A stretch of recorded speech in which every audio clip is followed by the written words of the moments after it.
Bonjour YouTube. Aujourd'hui nous allons parler de LOL. Oui, encore, mais bon, au début je voulais faire un truc plus global, puis je me suis dit que je le ferai la prochaine fois. Donc, vu qu'on n'est pas là pour parler de ça, revenons-en au sujet.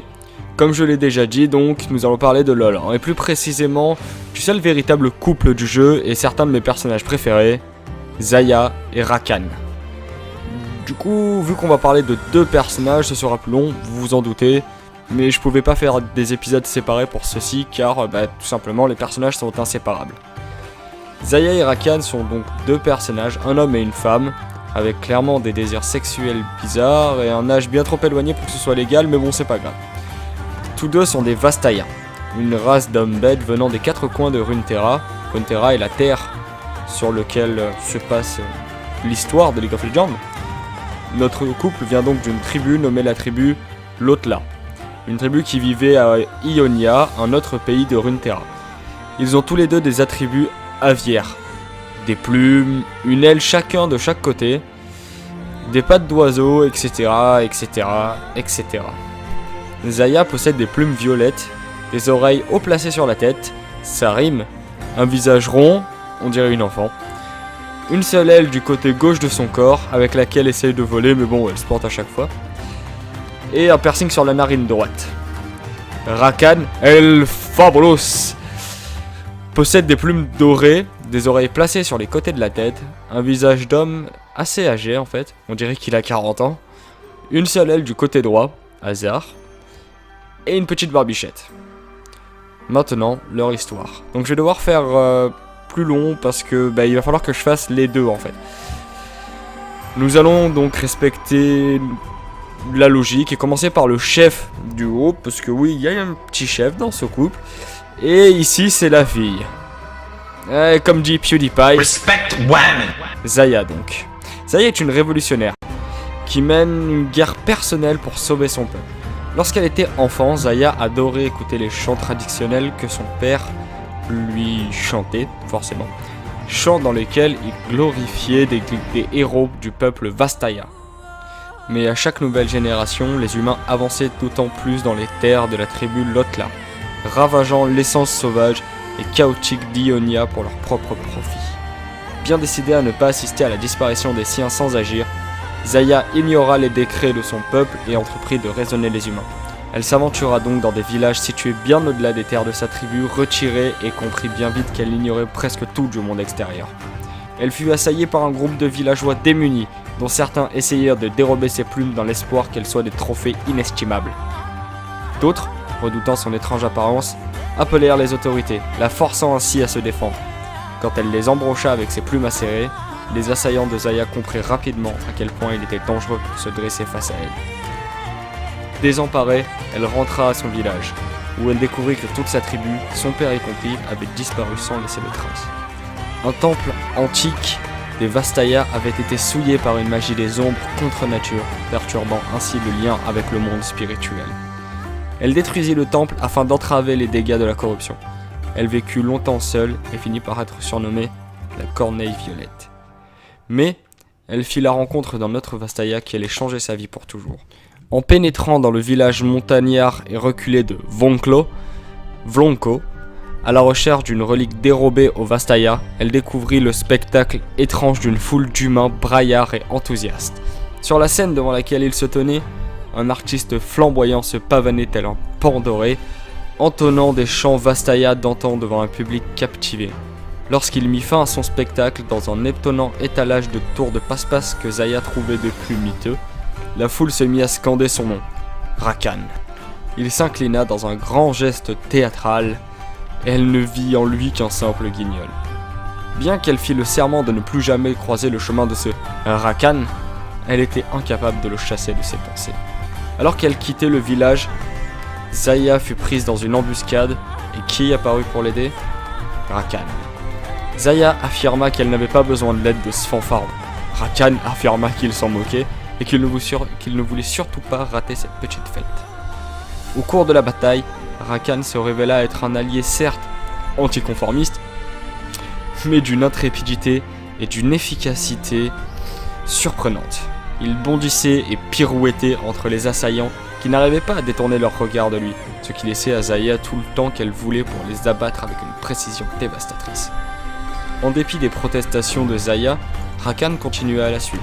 Avec le temps, elle accueillait de plus en plus favorablement sa présence, et même si elle rechignait d'abord à l'admettre, le monde lui semblait de moins en moins malade et solitaire. Ils devinrent inséparables et Zaya entraîna le facétieux danseur guerrier dans sa passion pour la cause des Vastaya. Elle s'était adaptée à ses méthodes fantaisistes. Le chaos semé par Rakan lui servait à créer des distractions parfaitement coordonnées. Voilà pour Zaya. Jusqu'à sa rencontre avec Rakan, bien sûr. Maintenant, passons au fanfaron lui-même. Mais comme on ne sait pas grand-chose sur lui avant sa rencontre avec Zaya, ce sera plus court. Rakan est un troublion Vastaya, un danseur guerrier comme il se nomme lui-même. Son nom est synonyme de festival endiablé et de fête déraisonnable. Les derniers Vastaya de la tribu Lotla vivent à la lisière des forêts mystiques ancestrales d'Ionia. En ces lieux, la magie se respire comme de l'air, et l'écoulement du temps importe peu. Pour ces créatures chimériques, les royaumes des mortels sont un désert impitoyable, presque entièrement dénudé de magie. Rares sont ceux qui osent s'aventurer dans ces contrées stériles, mais Rakan, lui, arpente depuis longtemps un chemin bien plus risqué. À la fois explorateur, émissaire et collecteur des champs pour sa tribu, il voyage au bord des courants magiques du monde. Forien divertissant pour les uns, troubadour des tavernes et des fêtes de village pour les autres, Rakan se satisfait des paisibles aventures de sa vie de vagabond, jusqu'au jour où il fit par hasard la connaissance de Zaya lors du festival des moissons à Vlonko. Lorsqu'il la vit dans la foule, Rakan entonna l'une de ses vieilles chansons et émerveilla le village tout entier de son plumage doré. Alors que d'innombrables femmes humaines ou Vastaya avaient déjà succombé à son charme, cette corneille violette y semblait insensible, tout en le remarquant néanmoins. Comment pouvait-elle le voir et choisir de ne pas s'abandonner à lui? Intrigué, le danseur guerrier décida d'accompagner Zaya dans ses voyages. Il se prit de fascination pour son appréhension du monde. Elle semblait toujours parfaitement préparée, réservée et réfléchie, là où lui était insouciant, affable et frivole. L'ayant courtisé pendant des mois, Rakan commença à voir le monde à travers les yeux de Zaya. Inspiré par la détermination singulière de sa partenaire, il s'associa à sa croisade pour reprendre ce que le peuple des Vastaya avait perdu. Bon, voilà pour les deux. Maintenant passons à leurs origines. Pour la première du couple, nous allons devoir faire un coucou à nos amis grecs. Avant d'être un pays endetté comme pas possible, ils avaient une mythologie gigantesque avec autant de créatures que nous avons de mots dans notre langue. Oh, c'est beau. La harpie, une divinité dévastatrice et vengeresse, plus rapide que le vent, invulnérable, claquetante, elle dévore tout sur son passage. Elles ont un corps d'oiseau et une tête de femme, et carrément moins charmante que Zaya. Elles sont les filles de Thomas et de l'océanide Électre. Les Grecs en nommaient trois: Aélo ou Nikotoé, la bourrasque, Ocypétès, Volvite, et Selaeno, sombre nuée. Alors, faut pas confondre Ocypétès, Volvite et Volvic, ça n'a rien à voir. Elles enlevaient les enfants et les âmes des morts. Homère, l'homme qui a écrit l'Iliade et l'Odyssée, rien que ça, ajouta au trio Podargé, aux pieds Achille, et les considérait comme les déesses des tempêtes. On raconte aussi que Zéphyr s'unit à une des harpies, Podargé, qui avait pris la forme d'une jument, et de cette union naquit les célèbres chevaux immortels, Bélios et Xanthos, qui seront offerts d'Achille, ainsi que Phlogeos et Harpagos, les chevaux des Dioscures. C'est très dur à dire. Bon, ça fait pas grand chose pour elle, mais dans la description on reconnaît bien Zaya, sauf que Zaya est plutôt belle et que elles étaient horribles en fait. Mais bref. Ensuite passons à notre charmeur préféré. Le phénix est un oiseau légendaire, originaire d'Éthiopie et rattaché au culte du soleil, en particulier dans l'Égypte antique et dans l'Antiquité classique. Doté d'une incroyable longévité et caractérisé par son pouvoir à renaître de ses cendres. Et c'est joli. Il symbolise ainsi les cycles de mort, de résurrection et de noblesse. Georges Cuvier pensait qu'il avait créé ce dernier en voyant un faisan doré. Ce dernier faisant lui aussi énormément penser à Rakan. Selon les auteurs classiques grecs et latins, le phénix était une sorte d'aigle. Son plumage était splendide et se paraît de couleurs éclatantes, comme Rakan. D'ailleurs, laissez-moi vous lire une petite description de cette bête qui nous est faite par Caius Julius Solinus. Pas de blague, pas de blague.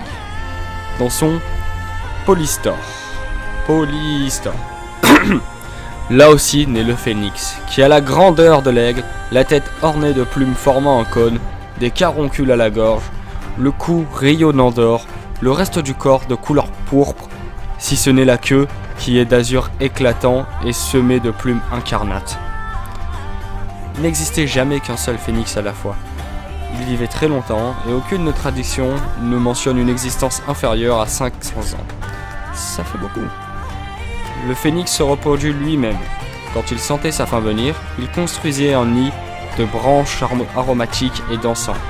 Il mettait le feu et se consumait dans les flammes. Des cendres de ce bûcher surgissait le nouveau phénix. Il est beau, rayonnant, son vol est majestueux et il rendrait le soleil jaloux tant il illumine celui qui le voit. Voilà pour nos deux amoureux. Plus qu'à faire le parallèle. Encore une fois, c'est principalement sur le physique que nous nous baserons. Zaya est une femme. Elle possède beaucoup d'atouts de l'oiseau.